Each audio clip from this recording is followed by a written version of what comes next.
Hello friends, welcome back to my channel. तो आज मैं आपके लिए लेके आई हूँ बिना झारे और बिना बूंदी के मोतीचूर के लड्डू, जो कि बहुत आसान तरीके से आप झटपट भी बना सकते हैं।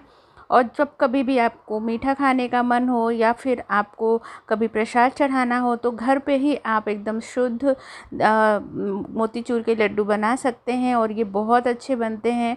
तो चलिए मैं बताती हूँ कि ये मोतीचूर के लड्डू मैंने कैसे बनाए हैं। मोतीचूर के लड्डू बनाने के लिए यहाँ पे मैंने लिए हैं चने की दाल। और चने की दाल को हमको भी अच्छे से धो लेना है, 2-3 पानी से हम इसको धो लेंगे।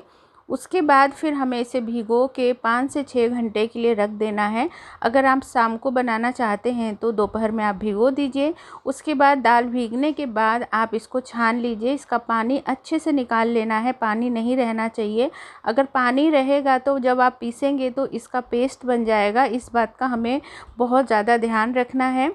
तो इसको चलिए छान लिया है मैंने, अब इसको पीसने के प्रोसेस में चलते हैं। तो सबसे पहले यहाँ पे जो मिक्सी का छोटा जार होता है वो वाला जार हमें लेना है और उसके अंदर चने की दाल को थोड़ा थोड़ा करके हमें लेना है, इकट्ठे नहीं पीसना है। और हमको जो है एक साथ मिक्सी को नहीं चलाना है, रुक रुक के चलाना है। अगर आप एक साथ चलाएंगे तो पेस्ट बन जाएगा और इस बात का भी आपको ध्यान रखना है। तो चलिए इसको पीस लेते हैं। तो इसको पीसने के लिए हमने देखिए यहाँ धीरे धीरे करके मैं पीस रही हूँ, एक साथ नहीं कर रही हूँ। रुक रुक के हमें चलाना है, जैसे कि आप कभी शेक बनाते हैं तो रुक रुक के करते हैं। बीच में आप अगर ऐसा थोड़ा सा ड्राई लगे तो आप इसको स्पून की फॉर्क की हेल्प से आप इसको ऊपर नीचे कर सकते हैं इस तरीके से। तो देखिए इसको मैंने ऐसे कर लिया है और इसको इसी तरह से ही पीसना है और थोड़ा सा दरदरा रखना है क्योंकि हमको इसकी बूंदी बनानी है। तो यहाँ पे देखिए मैंने पीस लिया है और मैं पीस के आपको दिखाती हूँ। तो देखिए ये पीस गया। अगर इसमें आपके 1-2 चने की दाल रह भी जाती है तो कोई प्रॉब्लम नहीं है, उससे कोई आपकी मिठाई पे कोई फ़र्क नहीं पड़ेगा।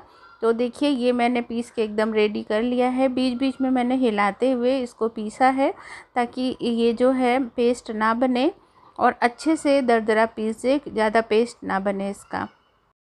अब हमने इसको एक बाउल में निकाल लिया है और उसके बाद हमको क्या करना है कि इसकी पकौड़ियाँ बनानी है छोटी छोटी।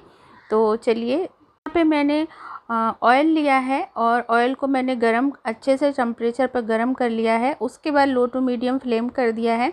अब हम इसकी छोटी छोटी पकौड़ियाँ जैसा तल लेंगे और जो पकौड़ियाँ हैं वो छोटी छोटी इस तरह से आप करेंगे तो बहुत क्रिस्पी तलेंगी और एकदम क्रिस्पी होगा तो आपका जो मटेरियल है वो काफ़ी अच्छा तैयार होगा।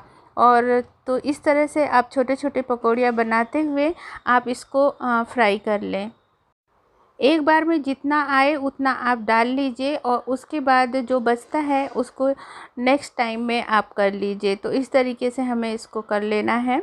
तो ये देखिए अच्छे से पकौड़ियाँ जो हैं एकदम क्रिस्पी इस तरह के कलर करना है और लो टू मीडियम फ्लेम पे करेंगे तो इस तरह की क्रिस्पी पकौड़ियाँ तैयार होंगी, जो कि हमारे लड्डू के लिए बहुत ज़्यादा अच्छी होंगी। उसके बाद जो बचा था वो मैं दूसरा बार में डाल लेती हूँ और इसको भी सेम प्रोसेस से उसी तरीके से हम डाल लेंगे और क्रिस्पी इसको हम तल लेंगे।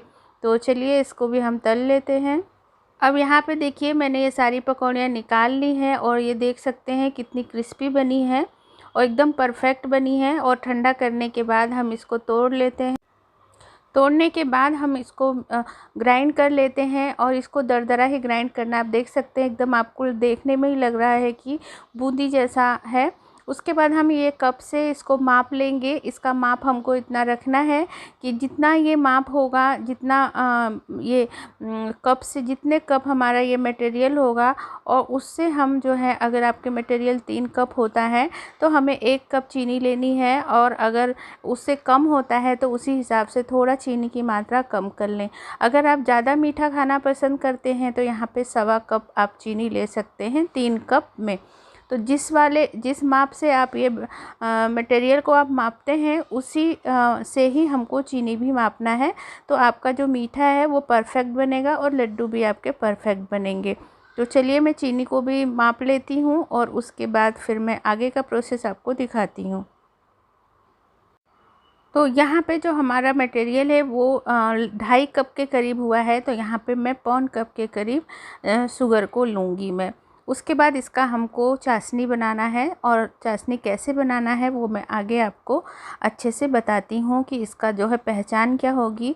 तो यहाँ पे कढ़ाई ले लिया है और कढ़ाई में मैंने चीनी डाल दिया है। अब इसी कप से हमें आधा कप पानी लेना है। जो मेजरमेंट मैं बता रही हूँ, अगर आप सेम मेजरमेंट से अगर आप बनाएंगे अपने लड्डू तो बिल्कुल परफेक्ट लड्डू बनेंगे, आपका बिल्कुल भी मिस्टेक नहीं होगा। तो यहाँ पे जो चाशनी हम बना रहे हैं, अगर आपको चाशनी का अंदाज़ा नहीं है कैसी होनी चाहिए, तो आपको केवल जो है यहाँ पे 10 मिनट इसको हमें उबालना है। जैसे आप चाशनी गुलाब जामुन के लिए रखते हैं, एक चिपचिपी सी चाशनी हमें चाहिए, इसमें कोई तार नहीं होना चाहिए, कुछ नहीं होना चाहिए। और यहाँ पे जो है हमने इलायची पाउडर, अगर हो तो आप इलायची पाउडर डाल सकते हैं, और नहीं तो आप इलायची दाना को कूट के डाल सकते। छिलके के सहित डालें तो उसमें ज़्यादा अच्छा फ्लेवर आता है।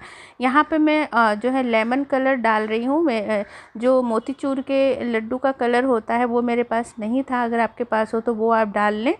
तो और नारंगी कलर जो आता है ये लेमन कलर है। तो इस तरीके से कलर अच्छा आ जाएगा। तो यहाँ पे मैंने कलर डाल दिया और आपको मैं चेक करके दिखाती हूँ। तो देखिए यहाँ पे ये चाशनी हल्का सा चिपचिपा सा हो गया है, मीन्स कि आपकी चाशनी रेडी है। और जब आप चाशनी को चेक करें तो गैस की फ्लेम एकदम लो रख दें, नहीं तो आप चेक कर रहे हैं और चाशनी गाढ़ी हो सकती है। इस तरीके से हमें चेक करना है। अब चलिए हम जो मटेरियल तैयार करके रखें वो चाशनी में डाल देंगे, और अच्छे से इसको हमें मिलाना है, और एकदम लो फ्लेम पे इसको कम से कम 4 से 5 मिनट तक आपको वहाँ पे करना है। इसके बाद यहाँ पे मैंने खरबूजे के बीज को मैंने भून के रखा था, और उसको भी साथ में मिला लेना है, ताकि इसका जो एकदम लुक है वो बिल्कुल मार्केट जैसा आए और देखने में भी बहुत ज़्यादा सुंदर लगे। अब यहाँ पे 3 से 4 से 5 मिनट तक हमें चाशनी के साथ इस तरह से चलाते हुए मिक्स करना है, और आप देखेंगे कि चाशनी पूरा ये सोख लेगा। जब ये पूरा चाशनी सोख लेगा तो मतलब कि आपका जो है बिल्कुल सही परफेक्ट लड्डू के लिए बन चुका है। उसके बाद हम इसको थोड़ी देर ठंडा करेंगे।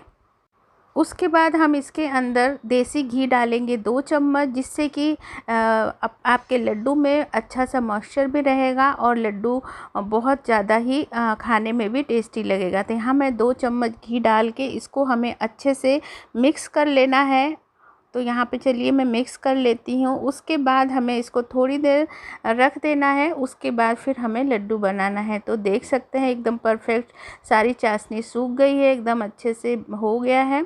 तो इस तरीके का होने के बाद फिर हम इसके लड्डू बनाएंगे।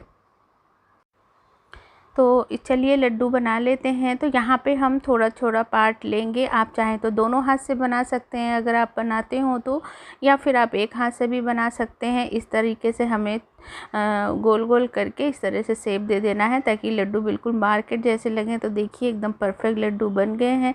ऐसा लग रहा है कि अभी अभी मार्केट से मंगाए हों, और एकदम परफेक्ट लड्डू बन के रेडी हो गए हैं। तो चलिए बस अभी ऐसे ही मैं सारे लड्डू बना लेती हूँ और आपको दिखाती हूँ सर्व करके। तो यहाँ पे देखिए मैंने लड्डू को एक प्लेट में सर्व कर दिया है, डेकोरेट कर दिया है। और इस तरीके से आप चाहें तो इसको कर सकते हैं। एक अच्छा सा लुक देने के लिए आप इस पे ऊपर से काजू लगा सकते हैं। चलिए मैंने तोड़ के भी आपको दिखाया कितने अच्छे सॉफ्ट और मुलायम बने हुए हैं। मार्केट में पेपर कप भी आता है, अगर चाहें तो आप वो भी ले सकते हैं। मुझे नहीं मिला तो इसलिए मैंने ये वाला यूज किया है। और रेसिपी कैसी लगी कमेंट करके ज़रूर बताइएगा, और बना के ज़रूर बताइएगा आपको कैसा लगा। चलिए फिर मिलती हूँ मैं अपनी अगली रेसिपी में एक अच्छी सी रेसिपी के साथ। तब तक के लिए आप अपना बहुत सारा ध्यान रखें। Thanks for watching my video. Thank you.